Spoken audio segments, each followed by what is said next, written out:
All right, welcome everybody to our third interview with the top ISA. We're really excited about this one today with Alex Vincent. Robbie T is, of course, joining us from Hatch Coaching after one of their very successful webinars, it sounded like, of their own.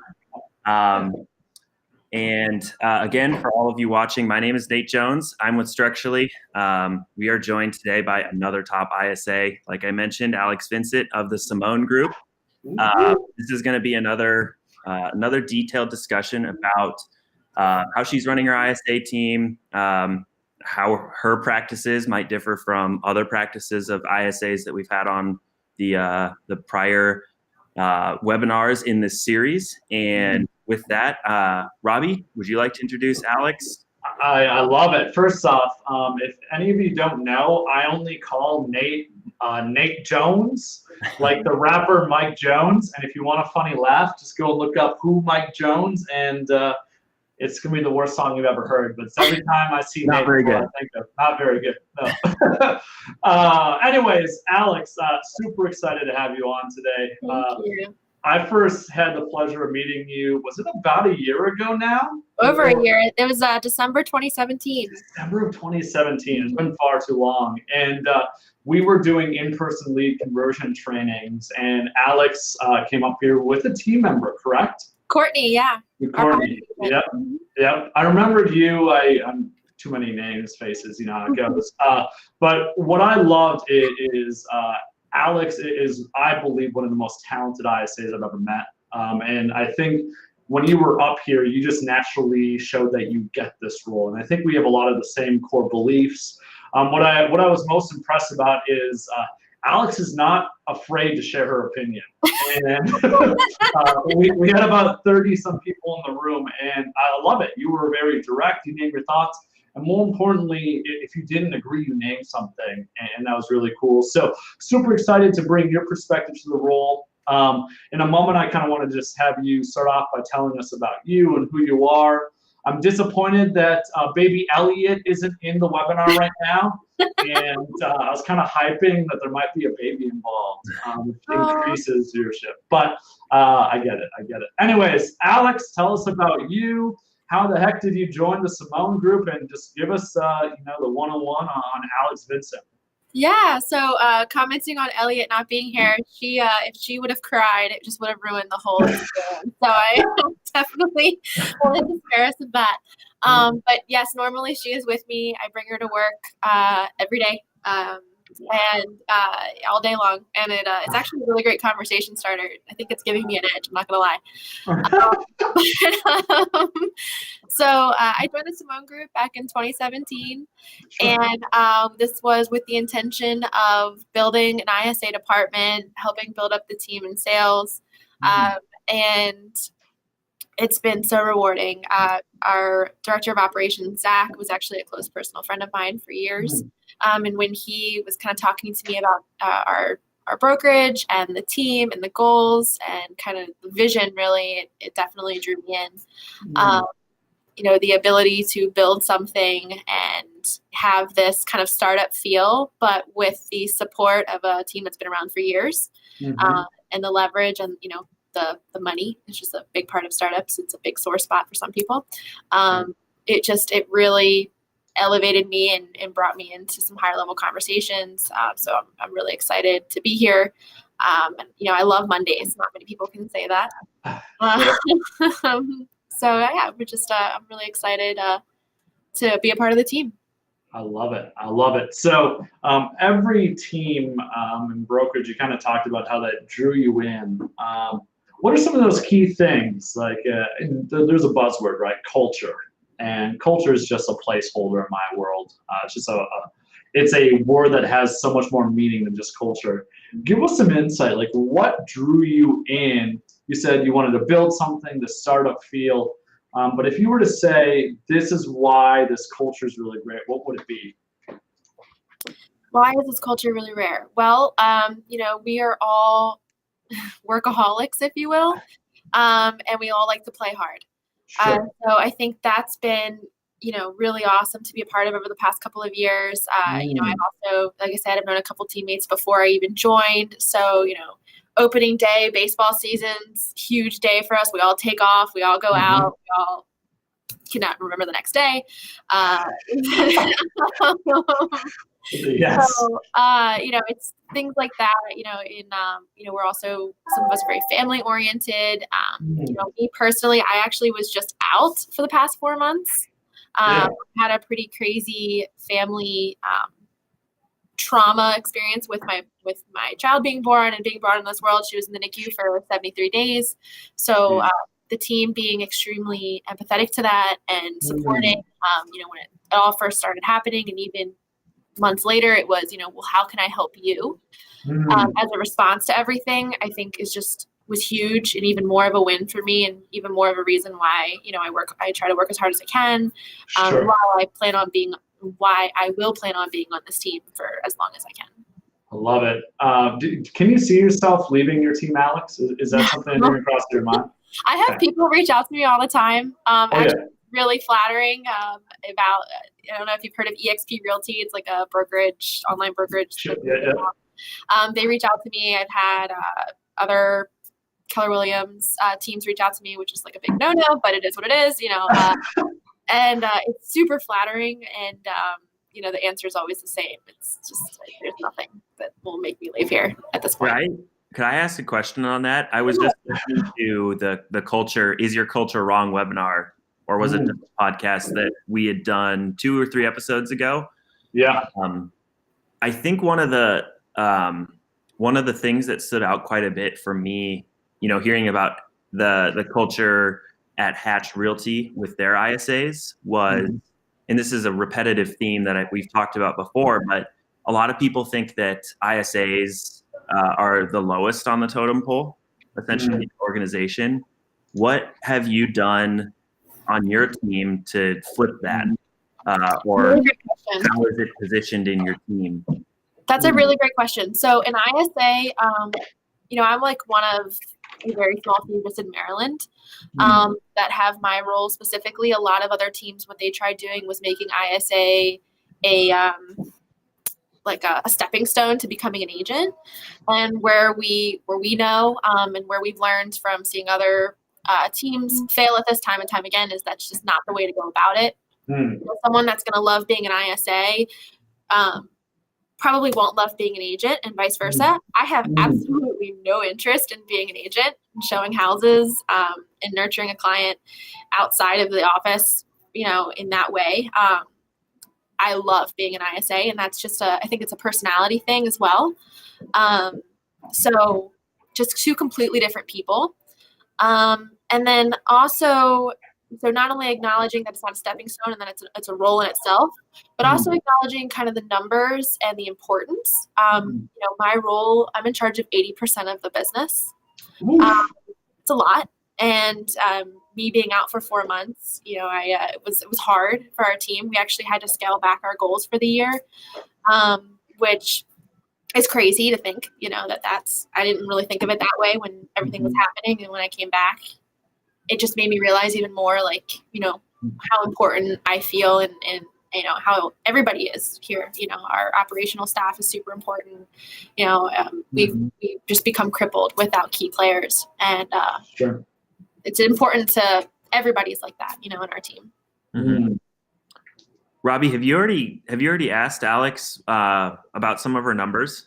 I was literally where I was going to go was you open the door. 80% of the business, it comes from the ISAs. So let's walk through it. What are your numbers? What is Eric asked earlier, what's your baseball card look like? So tell us your baseball card. Sure. I'm going to give you 2018 because I think a full year really captures a lot stronger than a couple months in, especially with my history over the past few months. So cool.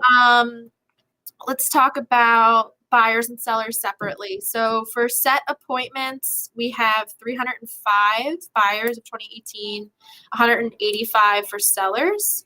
That's all you. No, this is incorporating some of our team, but for buyers and specifically buyers, like over 90% is me, and sellers over 80% is me. Okay, so 305 and 185 as a team. Cool. Broken down, so we very much focus on conversion, which I know you probably want to get into. I know that's a big topic for you, Robbie. But broken down from kept, taken, pending, closed. For buyers, kept. We'll go all the way to closed. We'll say 77 closed buyers, 56 closed sellers. So for our conversions, we definitely missed the mark, but not by much. Sure. We have a a kept to set ratio for buyers was at 55% in 2018 and 57% for sellers, which is a lot lower. Our goal was 70% for the year. So we missed the mark by 14% and 12%. So that's something we're definitely focusing on this year for sure. I love it. So is a pain point in your world, Alex, the kept to set, just from a quick perspective? Yeah, from a quick perspective, we did really well on taken to kept last year. We were over target. So what I learned in beginning of last year, even if you separate it by quarters, it's a lot stronger later in the year. Is really how to pre-qual stronger, how to seek commitment differently, and really how to nurture a little stronger too. Knowing that it shouldn't really necessarily be in the agent's role to keep someone on their pipeline for longer than 3 to 5 months. Sure. I love it. I want to share something that changed our world, because our conversion last year in 2018 was 35% set to close. And that's below where we want to be. The number that we have been at is about, I think healthy is 39, 40%, 50% is crushing it. And in one of the cases, it was our kept to set was our pain point. And one of the things that I would love to share with all of you on this podcast today is we started doing something extremely simple. And it sounds silly, but what we started doing was something we called a group text. And what that would look like is we started introducing the prospect in a text message to the agent they're meeting with, and like creating a group text. And every single time, the agent responds and then the lead responds. And since we started doing this about probably 2 months ago now, Jim has not had one person flake. Wow. And so I think, I was reading a book called Influence by Robert Cialdini. And he talked about how if there's the more people that know about something, the more likely you're supposed to fulfill that commitment. That's just how we're hardwired. Is the problem was we were handing people off to an agent and they didn't care about that agent because I'd never met them. And it's crazy how one text of going back and forth creates buy-in. And we're seeing ridiculous conversion numbers jumping from kept to set. So just wanted to share with everybody. It might help you guys. I don't know if you're doing it, but it's super valuable in our world. I love that. We definitely have our agents reach out via text message within 24 hours of the set. And also reach out within 24 hours of the appointment. And then even focusing too on making sure that you're scheduling the appointment within a reasonable time. If it's at the end of next week, obviously that might not be as strong unless there's certain circumstances like they're coming in from out of town, etc. We also do video calls. We work with a lot of people that move to Baltimore. Johns Hopkins, Under Armour, Amazon. They're all huge companies. So just different ways. I think kind of what you're tapping into is knowing your consumer and communicating the way that they want to communicate, right? Definitely agree with that. I love it. Nate, go ahead. Yeah. So yeah, those are awesome numbers. You guys are sharing some very insider secrets. I feel like this is all really exciting stuff for me to hear and understand. Since I don't think we've really dove into the numbers as deep as we are now in our other episodes. This is really interesting. I know way too many numbers. Not as much as Jim. Jim got his email to contact ratio. I don't know. We don't need to get into that. But he's next level. But yeah, and kind of going into that, I couldn't do any of this without Zach. Zach is our director of operations. And he is the guy that built out our conversion tracker, which is where all of our numbers get plugged into, all of the agents reports into that, and being able to really dissect each and every single contact to appointment to take in pending close by quarter, by month, by day. It really does give you a lot of insight into your business and know where to focus on kind of, earlier, we know that, okay, we just need to focus on our kept set. We're talking conversion, we're talking working more effectively. And transparency too, for the team, because, as an agent, you might be so focused on one part of the role or the job, where in the ISA obviously is focused on another. Being able to be in sync is just so important so that we can be better together, because my numbers don't matter if my buyer's agent isn't closing any deals, right? Because then I'm not making any money. Truth. So that transparency is just so important, knowing your numbers. What is knowing your numbers in depth? Can you give us a specific action that's been taken because you saw a red flag in your numbers? Can you give us an example of something you've done to change what you're doing because your data, your metrics showed, hey, we got a hole here? Hey, just coming out to North Dakota was one of them. That was, hey, obviously we're missing something here. We need to learn more. Let's do a conversion training with Robbie. That was a thing for us. We pivoted. I literally came back from that and said, all right, throwing everything away, starting over. Gave everybody anxiety in itself for a good reason. Sorry, Simone group. Yeah. But it really helped. And I have a coach. I always recommend everybody getting a coach. And like I said, knowing where to focus on, being able to tweak the conversations. I know recently one of my biggest tweaks was, instead of asking somebody like a cold call for a withdrawn expired of, your house is beautiful, what was even motivating you to sell it in the first place? Tweaking it to, well, what originally motivated you to sign a listing agreement 6 months ago? Just that little change, I've seen huge difference. So training, coaching, huge. I love it. And Alex, are you the only ISA in your team, just for perspective? Right now, yeah. I brought someone on last year. Unfortunately, it didn't work out. And then with everything that's happened in my personal life, we decided to put things on hold, scale back a little bit. 2018 was going to be a rebuilding year. We brought on other agents. And unfortunately, those partnerships did not work out. So we are deciding that 2019 will be a rebuilding year as well, which is fine. Have you guys, are you familiar with the book Predictable Success? I'm not, actually. Great read. Highly recommend it. It talks about different stages of a business that we're all familiar with, but it really, what it does is it puts it in perspective of building. Talks about this fun stage where basically as an agent, you're kind of just sales, driving. And then this whitewater stage where it's saying, okay, now we're putting an operational role in play in order to make sure that sales and ops are working cohesively for the client. And this stage takes about a couple years. So we're in this whitewater stage, if you will. And our goal is to get into this predictable success stage where there's this cohesive balance. And we're almost there. We just need a few more talented people to really help us grow that role or that stage. Can you tell us what the size of your team is and just the roles? Yeah, so right now we only have one buyer's agent, one listing agent, 3 ops, and me. Wow. So you're lean. What's that? You guys are running lean. Yeah, it's really cool. There's other teams in our organization that are doing just the same amount of business with 10 different agents. We are really happy and brag about, we'd rather have really key, effective people doing what 10 people can do. One person doing what 10 person can do, I guess. Yeah, that's very much the wide versus deep model that Eric was talking about in a few episodes ago. I can't remember which one, but it's a really interesting dynamic that some people, it's not that either model is wrong or one is right or one is better than the other. It's just different. It's different, which is really interesting. Yeah, we love it. We're bringing on potentially 2 other agents pretty soon. We're in final talks with them, and that's going to be huge for us.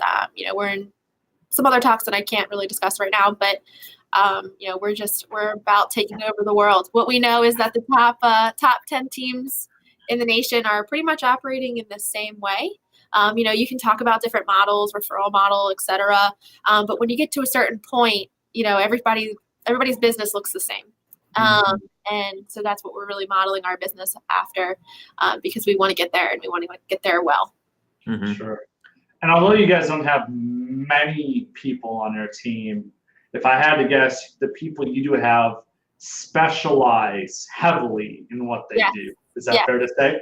Absolutely.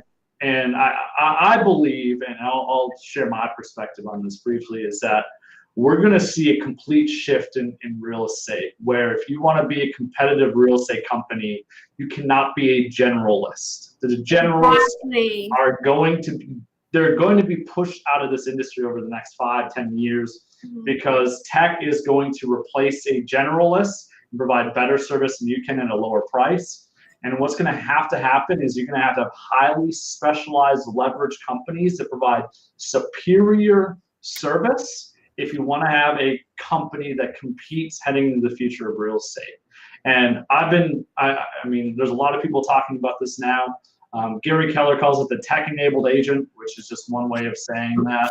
I think it's going to be even more than that. I think you got to have people that are extremely focused on making sure this transaction is some of the best service available. Absolutely. I love that you kind of opened that up for me. We, with everything that happened over the past year, Mark, Zach, and myself really sat down and said, okay, this is an opportunity for us to rebuild, to sit down. And we actually scratched our mission, values, etc., and redid that. And we were really excited. It pumped us even more. Our mission is now to revolutionize your relationship with real estate. And it really inspires us being able to say that. We know that we want our service to go beyond a transaction or a sale. In big picture thinking, that means being an all service team. At some day that would mean, everybody specializing in something specific. If that's helping people move, if that's, a lender, a title company, an house, big picture thinking, what does this mean and where's the industry going? We have people that talk about like Redfin and Zillow, and, it's how do we best serve, our community. Yeah, I think far too many people view tech and these other companies as being a threat, and I've always argued the biggest threat to real estate is not really tech. It's poorly performing agents who provide terrible service. Agreed.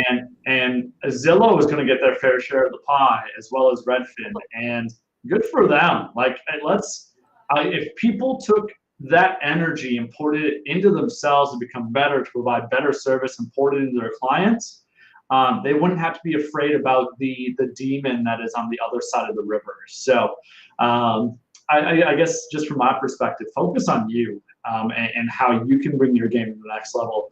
That's how you are going to make it through this transition. That's a whole can of worms. Kind of on this topic. I could go on forever, and I think it's maybe a multi-pronged question, but I'll just start it off by, Alex, could you kind of tell us a little bit about how you specialize? Robbie has always said that, his ISAs are the only one to touch team leads. Is that your role? Are you the only one who can touch team leads? Where are you getting leads from? Where are you sourcing them from? How are they being distributed? Things like that. Good question. Good question. Sure. So everybody's in charge of their own core. We actually have all of our leads, so things definitely changed. We were the last region to be touched or impacted by the Zillow, I don't even know what you call it. PA4. Yes, thank you. Yeah. So previously, it was a lot more in our control. Now it's, as they call it. So it's important, since it's just me, it's important that somebody answers the phone. So that goes to all of sales, whoever answers the phone. Otherwise, leads get actually dumped into a pond, and I lead generate off of that. The sales department is more than welcome to do so. However, they generally don't, because they have me to do it.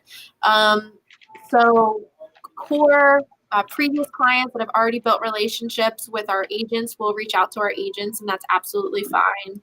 But besides that, all of it's on me. The cold calling, we have Vulcan for our expires and withdrawals.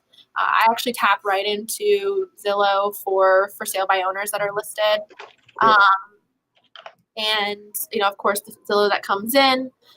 I can't remember off the top of my head. I want to say last year it was like 30% of our leads were Zillow conversions, and the rest were repeat referral, Vulcan, et cetera.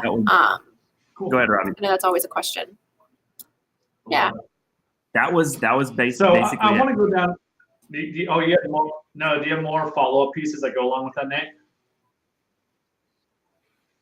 Okay, cool. So I want to dig into this. Alex, tell us what is the biggest pain point that you've run into when it comes to being an ISA? If you were, because there's people that are going to listen to this that are brand new, and let's be real, it's not always sunshine and rainbows. I wish. But what are some of the biggest pain points that you go through in the role, and what advice would you give to somebody regarding those pain points and how to get through them? It's a good question. So for me, with where I am in the business, for me right now, it's hiring. I'm so picky, and with my hire that didn't work out last year, it really shines some light on how much more picky I needed to be. Sure. So anybody that's coming into this role with the expectation to grow the role, the department, the team, leverage is just always going to be the most difficult, probably, for anybody in any role, not just as an ISA, as an agent, ops, etc. Sure. I guess maybe starting out in the beginning for me, it was building a pipeline. Last year, we really focused on seller nurtures, and that really helped us keep on pace with our listing conversions and leads. So what that means is when you focus on a seller nurture, how do you define that? You define that as somebody that's been willing to talk to you within a year, that wants to list their home within a year. Their motivation on why you want to list with them, or why they want to list their home in general. That's pretty much it. And so basically having a goal of saying, okay, how many seller nurtures am I going to get a day? So I want to have 5 people that are to commit to talking to me within the year that want to list with us, or want to just at least have a conversation with us. Sure. And that's been huge. Building that pipeline. I mean, I'm 20% lead gen, 80% follow-up now. So in the beginning, when you're just starting off, it's usually the opposite. You're like 80% lead gen. And you can kind of get into this mindset funk, if you will, of just constantly, trying to get people, and where I think the common misconception is, especially when we're focusing on lead conversion, a lot of those appointments will be in the follow-up and not in the initial call, because you're not just focusing on the appointment, you're focusing on building a relationship and the right person. If that makes sense. I love it. I got a follow-up question with that. When did that switch happen? Because you talked about in the beginning, it's 80% stuffing the pipeline and then probably 20% converting it. And when did that switch happen? When did you feel that switch? And it doesn't have to be specific, but roughly when? I would say within 6 months of the role. 6 months. I really felt it. Yeah, within 6 months of starting, I really felt it. Sure. Coming to fruition. And then even as we started growing, there's this constant, what's the quote? Gary Keller, said that even NASA, their ships are like only on route 3% of the time. So you're constantly adjusting and changing, and that's how I feel all the time. We're constantly adjusting and changing. So there's a little bit of, you feel like you're being moved back sometimes as the team starts making changes, adding people on, changing systems. That's also that whitewater stage, if you will, if you're familiar with predictable success. But as long as you keep that pipeline strong, you're going to always see. Can you share how many people are approximately in your pipeline now, and that's, or at any given point, sure. in the last couple months or so? Can you share how many people are in your pipeline like now, or you're just maintaining at a given time?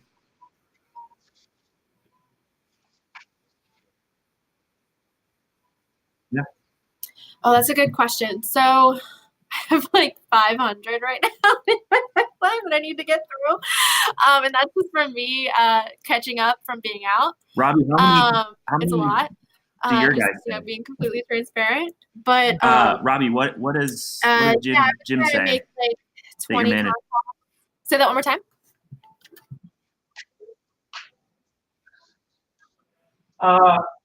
We were talking about this the other day, and I want to say the number probably was Okay. 500 to 700 per an ISA that had been in the role for more than a year, give or take. I think, and actually, I don't get as concerned about having. I'd much rather have too many people in the pipeline than none. First Yeah, off, I definitely I mean, have. I wouldn't stress about that. But I do think, and from my perspective, one of the cheat codes, and I recently started writing. I'm writing a book, and I'm because I'm a nerd, calling it Lead Conversion Cheat Codes. Well, it's about because you've read so many. So.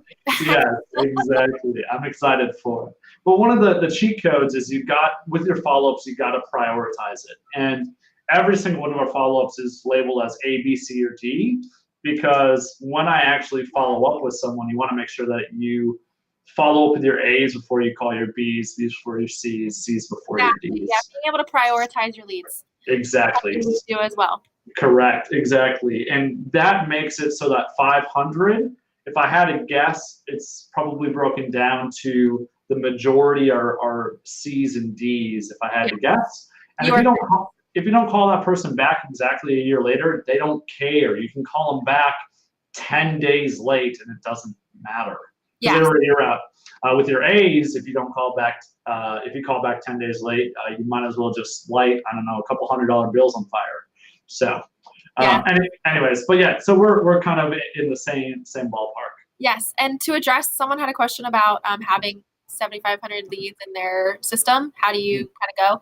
Prioritization is key, and setting rules for that prioritization that, are non-negotiable. So A's are, for this, how we do it, and this is kind of something we ripped off and repeated from Hatch, but A's are, first thing in the morning, people that you need to connect with right away. If this is somebody that came in at 10 p.m. last night through your website, through Zillow, whatever, right away. Usually you want to connect with them somewhere between 8 and 9 a.m. And what we know from just data and research is 8 and 9 a.m. and then 3:30 and 5:30, or some people argue 4 to 6, whatever, are the best times to reach people because it's right when they're getting into work or right before and vice versa, right leaving.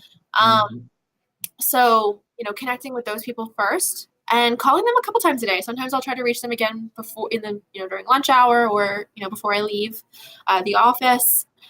Vulcan, I try to get out of the way, immediately. Again, same reason, catching them before they go into work can be powerful. Also, catching people before they've already been blown up by 50 million realtors and are already pissed off is really important. If you've ever called Vulcan or a similar system that also reaches out to expired withdrawals, basically, if you've called too late in the day, you've already been cursed out enough. You don't need that in your life. Amen. Yep. So reaching them is really important, and that's pretty much my 20% lead gen. With the sprinkled throughout the day. If I'm behind on goal, I'll definitely add more later in the day. Like those FSBOs through Zillow are really easy. That's actually my easiest to convert personally. And they really should be anybody's because in theory, they're the most motivated. And then the rest of it's pretty much follow-up meetings, trainings, etc.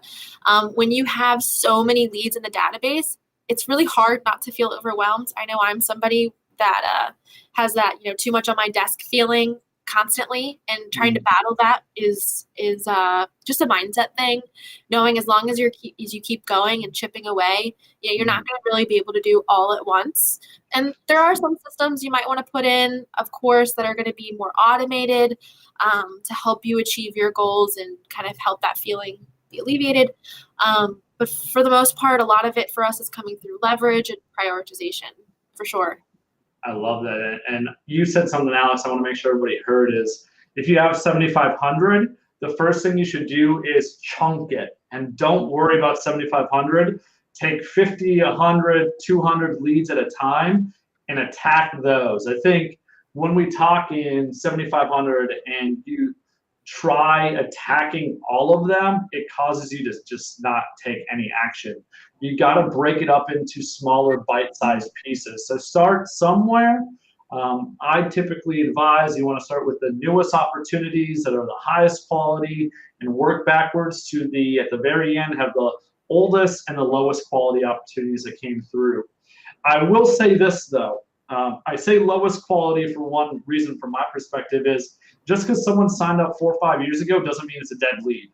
That is where everybody goes wrong is we convert leads consistently, and it sounds so ridiculous that are 4 or 5 years old and we've called hundreds of times and never heard a thing. So don't give up, don't write it off, but make sure you're working through those 7,500 with the cream of the crop first, and then kind of work switching backwards. gears. I have one follow-up question on advice. Alex, what would you what would be one piece of advice that you would give to a seasoned ISA rather than a new one? Seasoned ISA.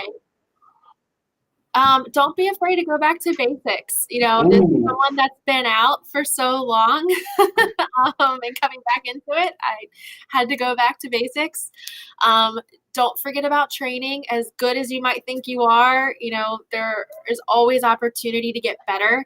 Like I said, I fairly recently, you know, I've been calling Vulcans for leads for 2 years now, and fairly recently made a switch, and I'm seeing a huge improvement, and that was just a suggestion from my coach. So training, a coach, you know, don't fall out of those back to basic kind of that mindset. You know, a lot of people too, you know, we usually kind of blame agents for this, and ISAs can be just as guilty of this, is falling out of that schedule or that routine. You know, think, oh, I'm doing great. Well, don't forget that the work you put in 3 months ago is really what makes you feel like you're doing great now. So you talk about the different mindset. stages that you're in as an organization or a team or a business.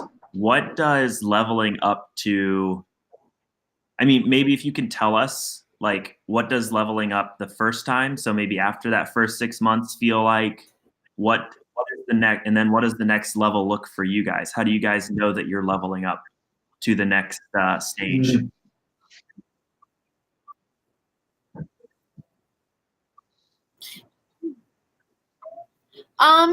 Leveling up to me looks like, you know, my numbers just getting bigger, you know, just being able to capture more people and help more families, and being able to have that talent or that leverage to, you know, be able to train them to do the same thing. And that's another reason why knowing your numbers is so important. You want to know where you're going. If you have goals, you need to be keeping track of them. So, you know, for us right now, it's definitely building out that ISA division. We want to be more ISA heavy than agent heavy.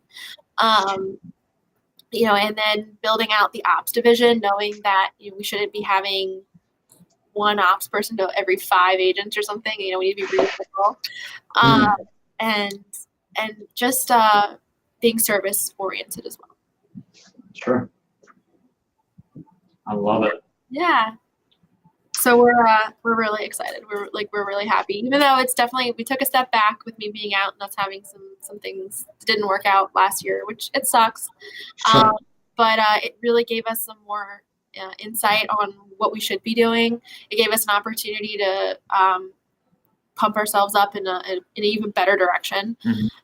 So we're trying to get things rolling, if you will, you know. I love it.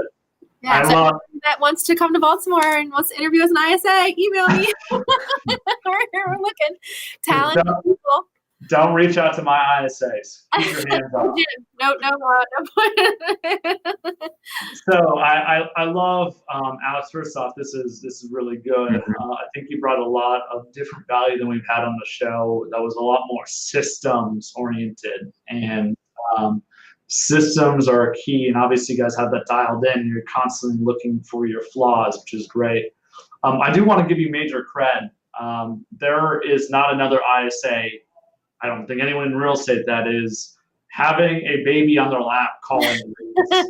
And it's just, if you're an agent and saying you're too busy to call leads, I'm sorry, but I mean, until you just don't have an excuse. So I love that you're taking full ownership, and there's no excuses there. So that's really cool. Yeah. I'm excited to see you scale the ISA department Yes. for you as well. And when we have you on next time, hopefully there's another person that you brought on and having some success there. But as always, we got to end on a nerdy note, being a lead geek and all that good stuff. So I always ask, are you a Star Wars person? Do you like Game of Thrones? Maybe other, and you got to tell me why. Okay, so my geeky, so of course Game of Thrones. If you don't like Game of Thrones, then I just don't even think we could be friends. It's just skeptical. And the funny thing is, when I watched the White Walker battle, I went to go see the new Avengers movie the day after, and it was just so much all in 24-hour period. Oh, that's a lot. But yeah, it's definitely Game of Thrones. I don't want to spoil anything for anybody. The books are amazing. To highly recommend them. Oh, yeah. A little more graphic than the show, which I didn't think was possible. More characters, it's like a book, I guess. It's just always more detail. I'm going to do one spoiler real quick. Yeah. There's one spoiler for Game of Thrones I got to share. There is a Starbucks cup. Yes. It's all over oh my, did you notice when you were watching? Did you actually notice it? Because I didn't. Yeah. I didn't. I had no clue. And then I saw it. I was like, yeah. I went back and saw it. I was like, dang. It was like people were mad about it. It was like, I thought it was actually kind of cool, and then surprise, there's been a Starbucks cup in every episode and nobody's noticed it now or something. Some crap like that would be awesome. I mean, I love it. Right. Yeah. The term real nerds understand. Yes. Yeah. Love it. Yes. No, and I think it's just funny because as I interview people, it's like the nerdier you are, the more you kind of enjoy this role. Isn't it really sad to say? But it's like it's so true. There's a reason we call it Leads Geeks. Yes. It's just. Oh gosh.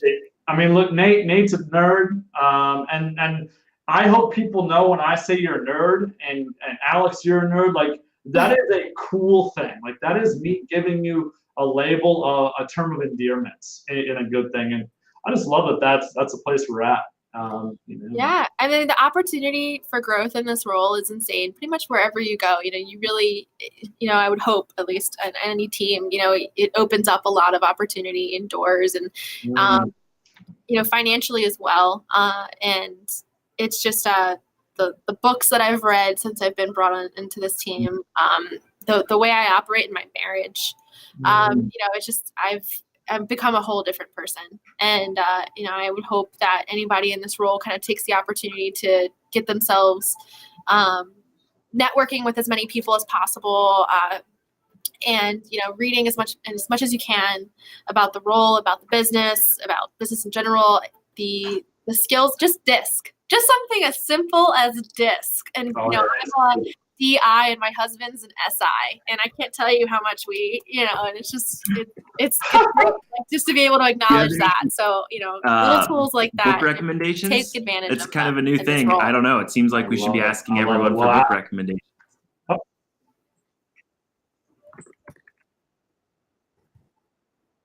Ooh. Predictable Success, definitely one of my favorites. The Ideal Team Player. I like it. Mm-hmm. And The Ideal Team Player is something I'm reading right now. Cool. Mm-hmm. Just started that. Yeah, definitely. Now these are more business, not just ISA directed. They're more business books. But at the same time, if this is act or present yourself where you want to be, right? If you're an ISA starting out with the opportunity to grow, read these books, because the level of conversation you'll be having, not just externally with potential clients, but internally with your team leader, with people that you may want to bring on. Lead conversion cheat codes is the new one. Yourself elevate. Love it. The Robbie. Give it time. Give it time. Robbie's book? You're gonna send me one, right, Robbie? Yes, I will. Yes, the Robbie original. Yeah, it is. Writing is a fun yet difficult process, and I bring it up cautiously, but knowing that she gonna get done this year. So pretty excited about it. That's And awesome. it's a cheat Well, code. So Alex and Robbie, as always, I I just found my authentic voice from I being a nerd. appreciate both of your guys' time today. It was very exciting, a little bit different than our other ones, which is just a great flair to add to our interviews with a top ISA. And Alex, you are definitely a top ISA. Yes. So with that, as always, I am responsible for bringing out the famous yellow bucket today, apparently. And we will begin our giveaways as we do here on some of our webinars. So here's the famous yellow bucket. Just so you know, we're giving away 2 old lead bundles today, 50 leads each, 2 winners. We will follow up with you guys via email. The winners, everyone who either registered or was on this will be available as a recording via email, YouTube, and on the ISA radio. So without further ado, we have got Kathy Toth. Kathy Toth. After I get the second one. No, unfortunately. And Robbie T. You have too many leads. Am I eligible? And the second winner is why do I show Sunny Binder. All right. Well, congrats, guys. Let me just write your names here. Oh, Izzy's got it. Perfect. So we'll follow up with you guys shortly. Alex and Robbie, thanks again for your time today. Make sure you subscribe to the ISA Radio. We're getting caught up on our episodes. Thank you. If you missed any of our prior episodes of our interview with the Top ISA series, they're available on the Structurally YouTube as well as theisaradio.com. That is a must subscribe. Available on iTunes, Google Play, Spotify, anywhere that you can listen to a podcast, it's available. All right. Thank you. Take care, everyone. Bye. I love it. Good. Thank you, Alex. Appreciate your time. Having me. You're very welcome. Have a great day, guys. Thanks.